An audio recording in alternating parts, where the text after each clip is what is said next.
हमारे YouTube channel mission success by TK में आप सभी का एक बार फिर से स्वागत है।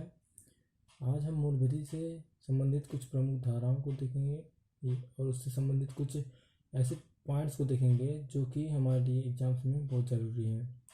तो चलिए हम पॉइंट्स को देखते हैं, क्या क्या वो पॉइंट्स हैं जिनके बारे में जानना बहुत ज़रूरी है। तो यहाँ पर देखेंगे, पहला पॉइंट देखेंगे, अगर 1860 का अधिनियम संख्या 45 दिया है।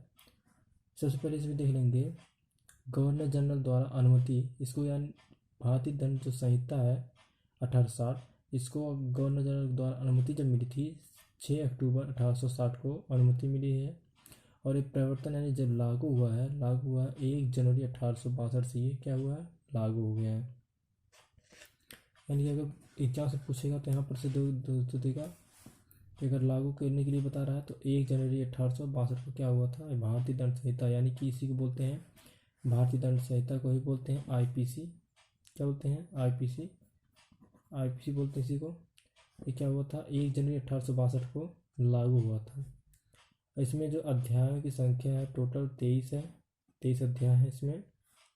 अगर एक चीज़ देखा जाए तो इसमें सबसे बड़ा अध्याय है, अगर 23 अध्याय में से टोटल में अगर देखा जाए सबसे बड़ा अध्याय तो अध्याय 17 है, यानी कि अध्याय 17 जो है वो सबसे बड़ा अध्याय है, यानी चैप्टर में सबसे बड़ा चैप्टर 17 है, जो कि धारा 378 से लेकर के धारा 462 तक है।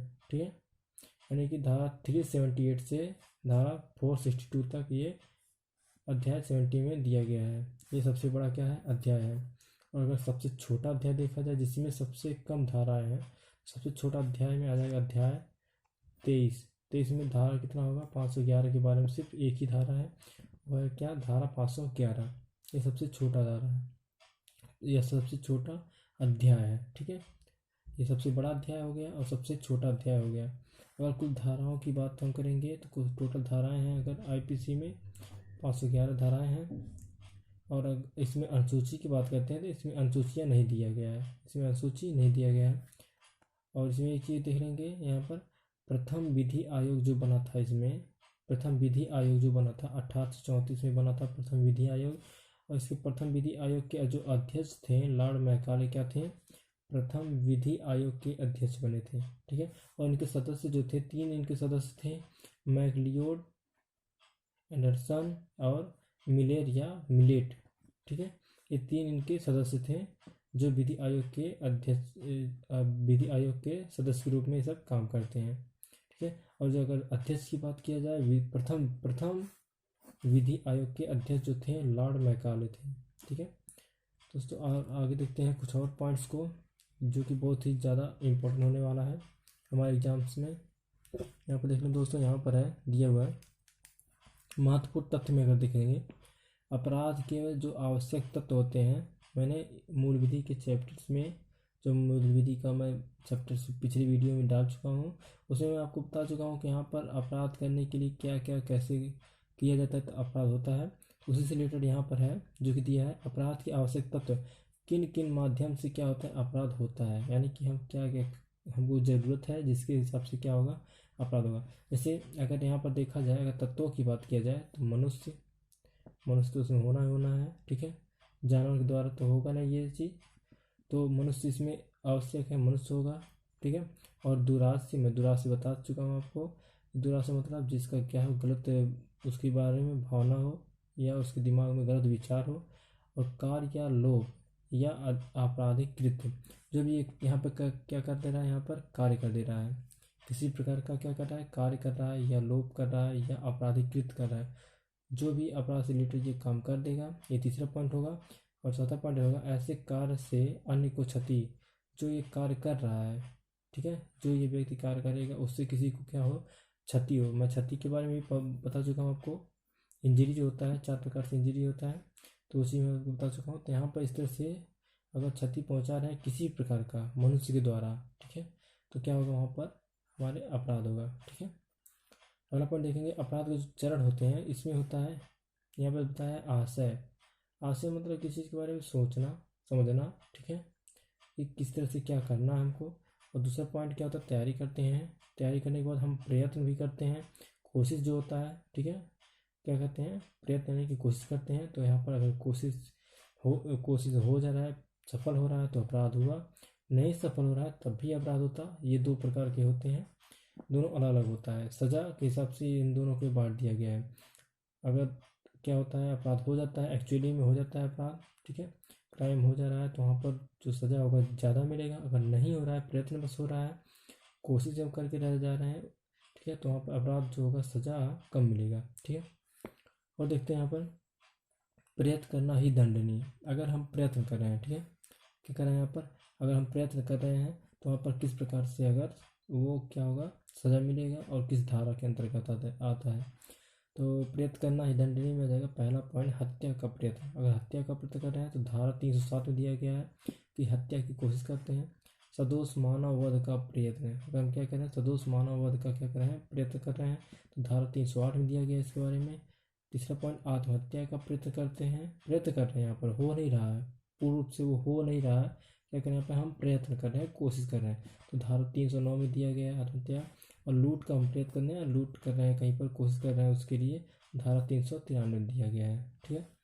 तो आगे और देखते हैं और कुछ पॉइंट्स को, जिससे कि ज़्यादा से ज़्यादा हम कवर कर सकें। यहाँ पर देखेंगे केवल तैयारी ही दंडनीय है, यानी कि यहाँ पर दे रहा है केवल अगर तैयारी ही कर रहे हैं उसके हिसाब से कौन कौन किस प्रकार से हमको दंडनीय होगा, ठीक है। और धारा किस किस धारा में दिया गया है, तो धारा 122 में दिया गया है, भारत सरकार के विरुद्ध, भारत सरकार के विरुद्ध क्या कर रहे हैं हम, विरुद्ध युद्ध करने की आशा से आयुध आदि संग्रह करना। मतलब कि हम अगर अपनी सरकार के खिलाफ या अपने देश के खिलाफ क्या कर दें, कोई ऐसा कार्य कर दें जिससे कि हम कानून की दृष्टि में अपराध कर दें, ठीक है। तो वहाँ पर वो क्या होगा, यहाँ पर धारा 122 में दिया गया है कि हम क्या कर रहे हैं, सरकार के विरुद्ध ही क्या चले जा रहे हैं, ठीक है। तो वहाँ पर हो जाएगा तैयारी के विरुद्ध हो जाएगा यहाँ पर दंडनीय।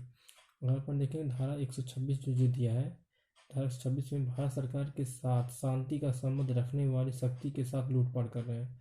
मतलब जो भी सरकार द्वारा बनाए गए मंत्री हैं, जो भी जिस प्रकार से जो भी पद हैं, उनके खिलाफ क्या कर रहे हैं आप, क्या कर रहे हैं, उन्हीं को नुकसान पहुंचा रहे हैं, ठीक है।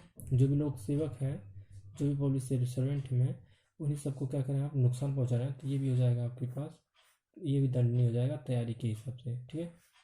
देखिए धारा 235 में दिया गया, जाली सिक्के बनाने की तैयारी कर रहे हैं आप, सरकार के द्वारा, सरकार बनाते हैं सिक्के, तो आप क्या कर रहे हैं, उसके जाली सिक्के या नोट, जाली नोट बनाए, तो उसके लिए भी धारा 235 में दिया गया है।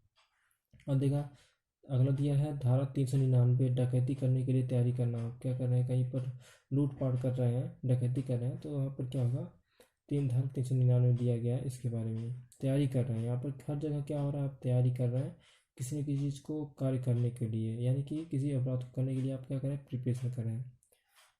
आगे देख लेते हैं यहाँ पर कुछ पॉइंट्स को, ये चीज़ बहुत इंपॉर्टेंट है यहाँ पर दोस्तों। ये देखा जाए मृत्यु दंड की धाराएं, किन किन धाराओं में मृत्यु दंड दिया जाता है, यानी किन किन धाराओं के माध्यम से हम किसी व्यक्ति को मृत्यु दंड दिया जाता है, उन धाराओं को हम देखते हैं, जिससे कि ये जरूरी हो जाएगा हमको। अगर ये चीज़ पता रहेगा कि किन धाराओं में मृत्यु दंड दिया जाता है, तो ये चीज़ क्लियर हो जाएगा किसी भी क्वेश्चन को जानने के लिए, ठीक है दोस्तों। यहाँ पर देख लेंगे धारा 121 में दिया जाता है मृत्युदंड, धारा 132, 194, 302, 330, 305, 307, 364A एवं 396 में, इन सभी जो भी है यहाँ पर इतने प्रकार के धाराओं में क्या दिया जाता है, मृत्युदंड दिया जाता है। बाकी सभी धाराओं में सजा ही दिया जाता है, वो किस प्रकार सजा है वो धारा के हिसाब से या अपराध के हिसाब से वो बताता है, ठीक है।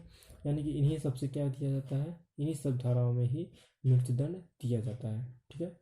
तो आगे देखते लेते हैं कुछ और पॉइंट्स को। अपराध जिनमें आशय आवश्यक नहीं है, ऐसा अपराध जिनमें आशय का आवश्यक नहीं है, वो कौन कौन से अपराध हैं, जैसे जारकर्म हो रहा है, धारा 497 दिया गया है। ये संवैधानिक रूप से क्या होते हैं, इलीगल होते हैं, जो भी इलीगल कार्य होते हैं वो जारकर्म में आते हैं, ठीक है, जो कि धारा 497 में दिया गया है। दूसरा होता है व्यपहरण जो होता है धारा 359 में दिया गया है।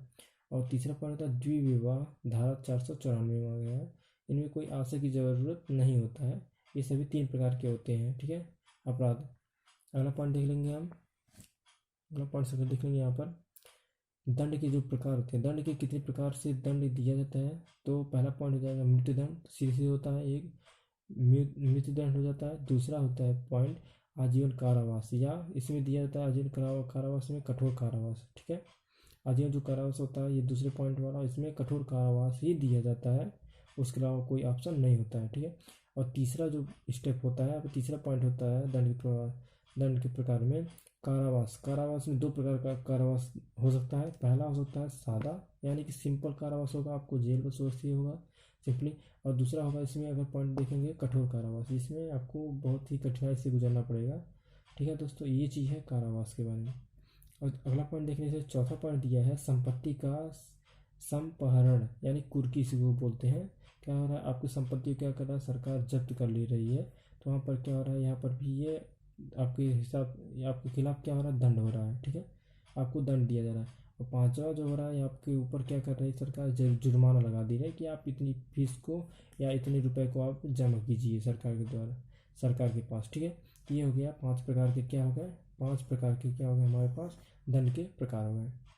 अब देख लेते हैं अपूर्ण अपराध। अपूर्ण अपराध का यहाँ से आशय है कि अपूर्ण अपराध मतलब क्या होगा, जहाँ पर अपराध पूरा नहीं होता है, ठीक है। तो किन के, यानी कि किस किन माध्यम के द्वारा हमारा अपराध पूरा नहीं होता है, यानी कि यहाँ पर देखेंगे पहला दुष्प्रेरण।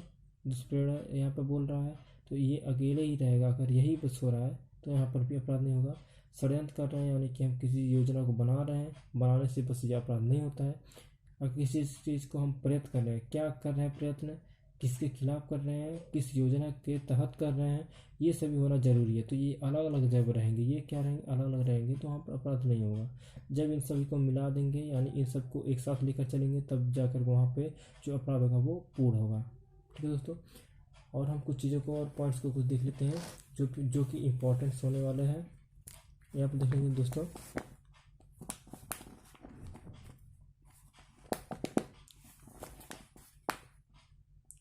आपराधिक विधि के सिद्धांत, जो भी आपराधिक विधि के सिद्धांत हैं उन सिद्धांतों को देख लेंगे। यहाँ पर 5 प्रकार के जो सिद्धांत हैं आपराधिक विधि के सिद्धांत हैं।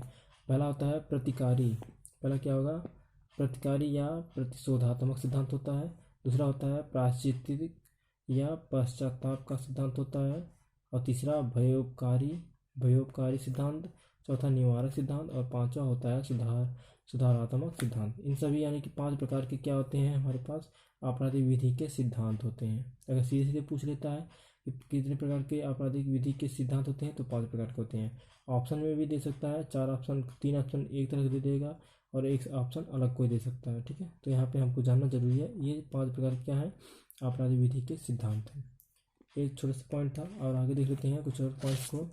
अगर देख लेंगे अपराधियों की जो संख्या होती है, किन किन अपराधों में कितने यानी कम से कम या अधिक से अधिक कितने लोगों को आवश्यक होता है रहना उसमें, जिससे कि वो अपराध कहलाता है, ठीक है। जैसे यहाँ पर देख लेंगे, अगर धारा 34 में देख लेंगे सामान्य आशय, सामान्य आशय से अगर रिलेटेड देख लेंगे अपराध जो हो रहा है, तो न्यूनतम अगर अपराधियों की संख्या कितनी होनी चाहिए, 2 होना चाहिए, कम से कम 2 व्यक्ति होने चाहिए वहाँ पर ये अपराध होगा, ठीक है। 120 बी, धारा 120 बी में देखा जाए तो आपराधिक षड्यंत्र, अगर षड्यंत्र करके कोई कर रहे हैं, हम कोई भी अपराध कर रहे हैं, तो वहाँ पर न्यूनतम अगर संख्या कितना चाहिए, 2 लोगों का होना आवश्यक है, तो वहाँ पर क्या होगा, अपराध होगा। 149 में अगर देखेंगे सामान्य उद्देश्य, सामान्य उद्देश्य के अगर के साथ अगर जा रहे हैं और कर रहे हैं अपराध, तो यहाँ पर न्यूनतम अगर देखा जाए तो व्यक्तियों की संख्या जो भी होगी 5 होगा, ठीक है।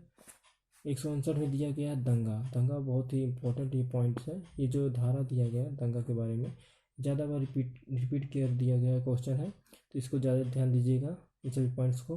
तो मैं आगे भी कुछ ऐसी धाराओं को लेकर आएंगे जो कि बहुत ही इंपॉर्टेंट होने वाला है।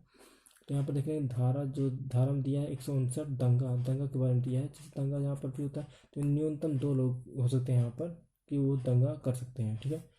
392 ये भी इंपॉर्टेंट है, लूट कर रहे हैं कहीं पर, वहाँ पे अधिकतम कितने लोग होने चाहिए, अधिकतम बोला, मैक्सिमम कितने लोग होने चाहिए, 4 लोग होने चाहिए, वहाँ पर लूट कहलाएगा। और अंतिम पॉइंट दिया गया यहाँ पर धारा 391 जो कि डकैती बोलते हैं। जैसे पहले के ज़माने में क्या होता था, पहले के समय में डकैती होता था, ठीक है। अब तो थोड़ा कम हो गया इस टाइप का, लेकिन फिर भी चलता रहता है। तो डकैती जो होता है, यहाँ पर भी न्यूनतम जो कम से कम व्यक्तियों की संख्या होती है कितनी होती है, 5 होती है, यानी कि 5 होता है। ये अपराधियों की संख्या है। ठीक है दोस्तों इस तरह के वीडियो को हम और लाते रहेंगे, और धारा से संबंधित जो भी इम्पोर्टेंट पॉइंट्स होंगे, जो भी धाराएं होंगी, जो कि सबसे इम्पोर्टेंट धाराएं हैं, उन सभी हम धारा को आगे वाले वीडियो में लाएंगे। तो इसलिए आप इस वीडियो में बने रहिए, और अगर ये वीडियो आपको पसंद आए तो लाइक शेयर सब्सक्राइब जरूर करें। तो मिलते हैं अगले वीडियो में, तब तक के लिए धन्यवाद।